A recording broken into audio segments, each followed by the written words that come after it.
In this video, I'm going to show you my process of taking my long form course videos and creating short form teaser content for those videos, just what that workflow looks like. So I've already done the EIN.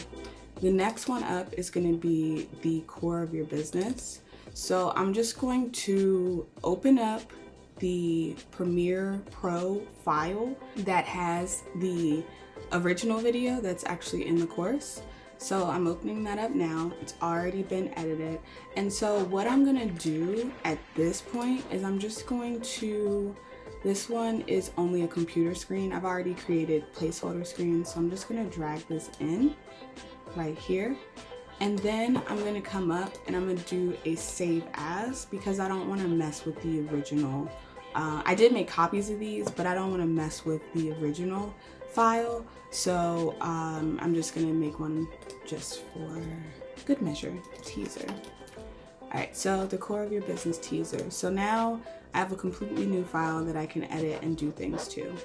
The first thing, I've already done a few first things, so I'm just gonna drag this onto my timeline. It's also really interesting seeing like what videos I made in the beginning, and oh wow, it's in here. I'm just noticing that. But it's really interesting to see what videos and what errors that I made in the beginning and to get to improve those. So one thing that I'm seeing right here is that I simply have the video and then some audio, which I'm actually going to turn off because I might end up.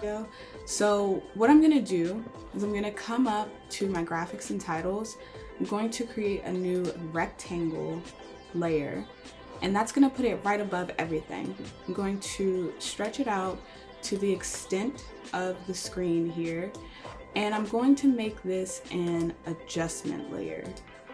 So what that's done is made it kind of, it's not made it kind of invisible. It made it invisible, and it allows me to put on a LUT. Now I'm gonna be completely honest. I do not necessarily know what a LUT is. I have to do my research. But the reason why this is important for me, especially in other Mac users, is because apparently when you render a video, it gets desaturated automatically by the system.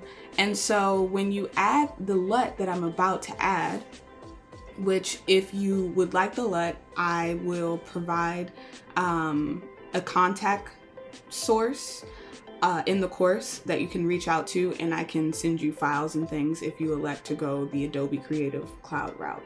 And so what the LUT that I'm about to search for, Gamma, because I already have it saved, this essentially adds in a little bit of extra saturation so that when the computer desaturates it when it renders, it's still as bright as what we're seeing here. So if you watch up here, then you may be able to see it. Sometimes it's so subtle that you can't. I'm just gonna hit open, and we're gonna watch up here to see, or if you want to choose over here, just to see if it gets a little bit brighter. Okay, so it did get a little bit darker because this didn't get brighter like I thought it was, but this did get darker because what's gonna happen is when it renders, it's gonna get lighter and then it's gonna not look as black as we're seeing it here. So that's usually what I like to do, and then bring these guys out to the extent of my timeline here. And so now what I have to go through and do is I actually have to resize this this whole thing so that I can fit it into this little screen here. So I'm gonna actually lock this layer because I don't wanna, when you just click automatically, it automatically will just click that because it's on top. And I'm actually gonna lock this layer as well. And so I'm gonna come to this first one. I have a dip to white transition on the start of all my videos and a dip to black transition. So I usually have to bring it out to right here so I can actually see what I'm working with. Now with this clicked, I'm gonna go over to our effect controls. I'm gonna hit motion, and that's gonna give me these transform control boxes. I'm actually gonna scale this down until it looks like what it would, or what it should look like on the course. And so I'm actually getting a little bit cut off here, but that is okay because this is just a teaser video. So I'm just gonna go through and I'm just seeing. Okay, so as you can see, when I scrubbed, it went back to the same size. So I actually just learned this trick over the weekend that I'm very happy to share with you. So with this clicked, I'm gonna go to motion and I'm just gonna hit Command C because I'm on Mac, and that's gonna copy it. I am then going to click down into my timeline. I'm gonna zoom out with the minus sign, and I'm going to just drag across all of these. And then I'm gonna do a Command V, and wonderful magic has happened because now all of my stuff is the same size. Oh my gosh, I cannot tell you how many times I have resized something at the end and hated myself because I would come in and I would copy this number, I would go to here, I would paste it, I would copy it, paste it, copy it, paste it, and it was the most annoying thing ever. And now I save so much time because literally all I did is just copy and paste one thing to everything else. So at this point, because I love myself, I'm gonna do a Command save. Boom. So now I'm gonna just watch through the video, which I'm actually realizing that if I have my mic, I cannot. So I'm gonna actually have to get my headphone so I can hear what is happening, hopefully. I've never actually recorded myself while I've worked on editing, so we'll see if I can hear. Okay, let's see.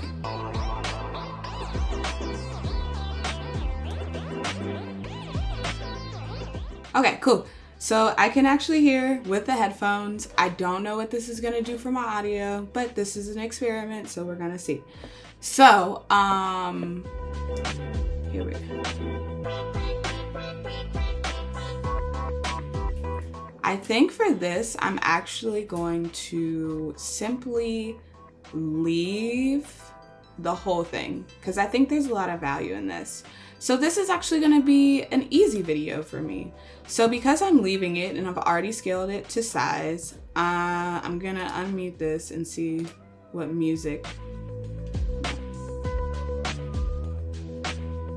My cat is bugging me.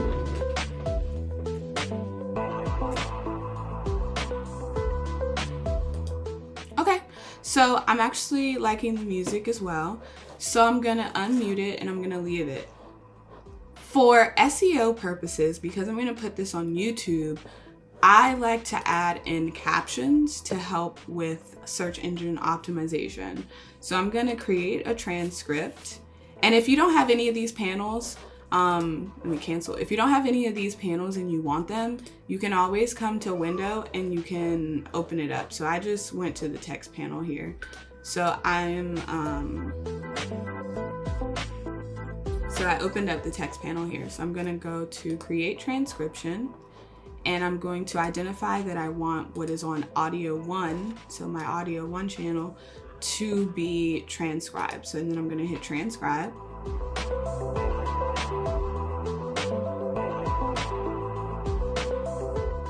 It does take a moment or two, so we're gonna just wait it out real quick.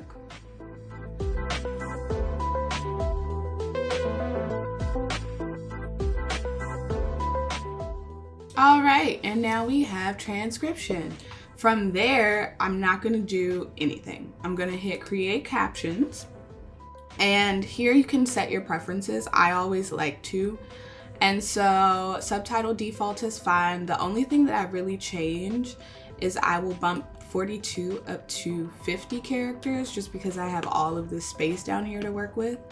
I will keep this at 3, I will keep that at 0, and I will change this to single line, and then I will create captions.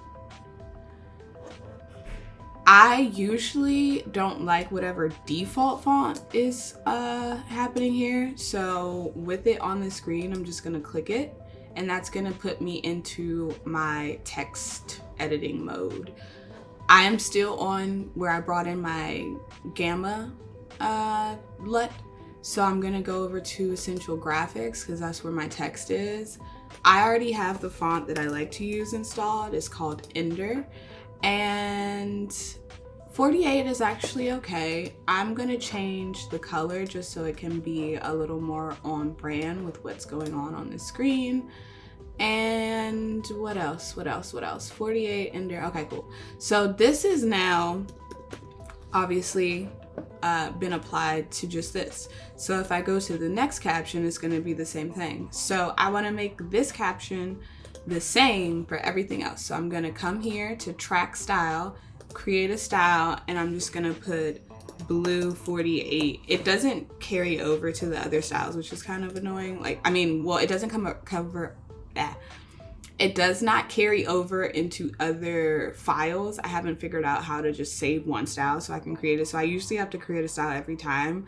If you have a solution for that, I will love you so much if you put it in the comments below. But saving it as blue 48, boom, and then I'm just gonna hit this little arrow. So this is gonna push to tracker style. So I'm gonna push all captions on the track and I'm gonna hit OK. And so now what that has done is gone through and made all of these. So you can read through here, or you can, if this was the first time I was watching this and wanted to make sure everything was like super good, you could read through while you're doing your final run through, or you can just come over here and read through. So I'm just gonna scroll through here, make sure there's no huge typos.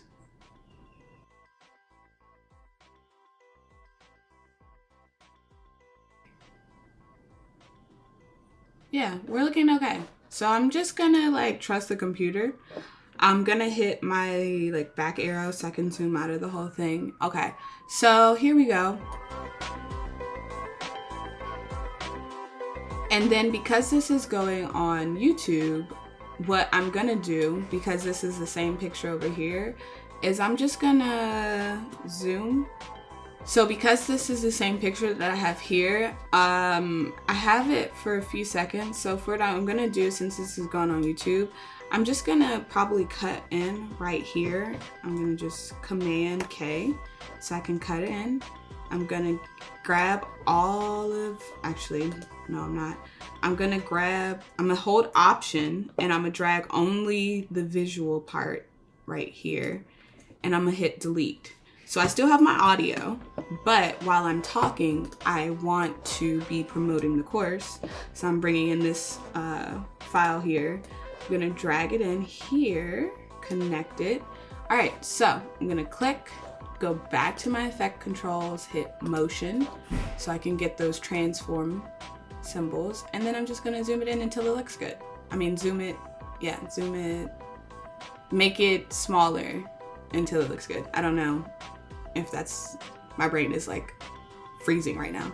Okay, so now that looks good, I'm gonna drag it out so that it can play for the rest of the video here.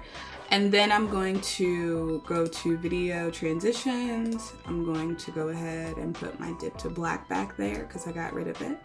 I'm gonna make sure that my dip to black, oh, I didn't have a dip to black on any of, oh right, because it was just this. And so here we go. Now I need to unlock this and add a dip to black. And so what I'm gonna do just real quick is make sure that it's dipping to black when I'm saying nothing. Okay, cool. And so from there, I'm gonna just do a save because I love myself.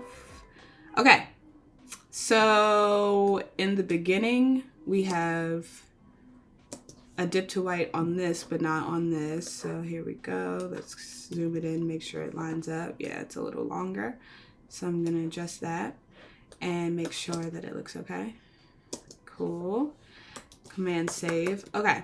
And one of the other things that I like to do with these guys, move this up one. I'm actually going to leave it unlocked for rendering purposes. So what I actually like to do, like I said, because this is going on YouTube, somewhere along the middle, I'm going to come to Essential Graphics panel. I'm gonna hit browse, and these are all just like things that I've already installed. I use Envato Elements to get some of these Mogarts, which is like a motion graphic file. And so it creates these already put together graphics that you can just drag and drop. And so I have some ones for YouTube down here that I like to use. So I'm going to grab this Mogrt right here, and I'm just going to drag and drop it onto my timeline. It's gonna load it in, put all the things that it needs to in, and it's gonna come in way bigger than what I need it to. So I'm gonna hit play. Yeah, so this is way bigger than what I need it to. So I'm gonna click and I'm gonna do motion. But yes, so just real quick, because I am an affiliate with Envato Elements.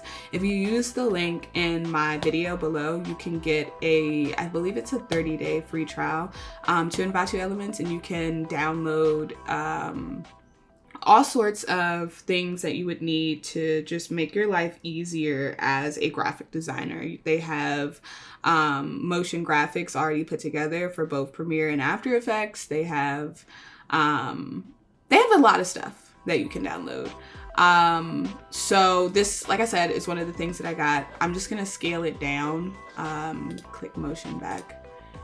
Hey, where am I? Hold on, let me see. I'm right clicking and then I'm gonna scale to frames. Yeah, there we go. So I can actually see where the handles are without zooming out. All right, so here we go. This looks probably about what the size that I would need, but I always like to let this one come out because it's the longest one. Yeah. All right, so now that's in there, just, you know, to remind people to like, subscribe, and get notified. And now I think that we're good because we have music, we have our thing, we have our thing here. My brain. These things are call to actions. We have our captions for SEO, and we're looking good. So I'm gonna do a command save. I'm gonna come here to export, and this is gonna be the core of your biz teaser .mp4, and then I'm probably gonna have to make sure that it's going in the right area. Teaser videos, and then the core of your biz. Okay, so now it's going in here. Teaser, save, video, audio, captions. I think I am gonna stick with high adaptive bitrate. They have like HD and stuff, but sometimes when you pick HD, the estimated file size goes down 1046 to like something else. So like watch. Yeah. Oh, actually it went up. So it looks like this is actually, let me see. So target bitrate. Again, I know enough to make videos look good, but I don't necessarily know the science or the like physics behind it. So this is a good target. My animation professor told me that for like animations and stuff, you probably want it closer to 40. So I'm actually gonna, okay, so it was a slightly higher, so this is actually slightly better quality. So I'm actually gonna go high quality. It's gonna have a 20 Mbps, which is really good. 40 is great. And then this is gonna be our file size, but we're not gonna export it here. I have the Media Encoder installed. And so I actually really love the Media Encoder because once it starts encoding and putting your video into whatever folder it's supposed to go in, you can actually close out what you're working on. And I don't think that you can do that if you just hit export. So everything looks good. I'm gonna hit play. And then if I did everything right, there should be something popping up in here as soon as it, you know, finish output encoding. Okay, boom. So I did everything right. It's in the right area. And now that's encoding. So when it's done, I just go to YouTube and start the process of uploading the video and adding a new caption. And so that is how I can take something that's like long form and then make it short form. Well, I didn't actually edit anything out, but I did replace some things to make it a promotion tool for short form content. Although I don't know if you can call a 7-minute long video short form content, but that's all for this video. Until next time.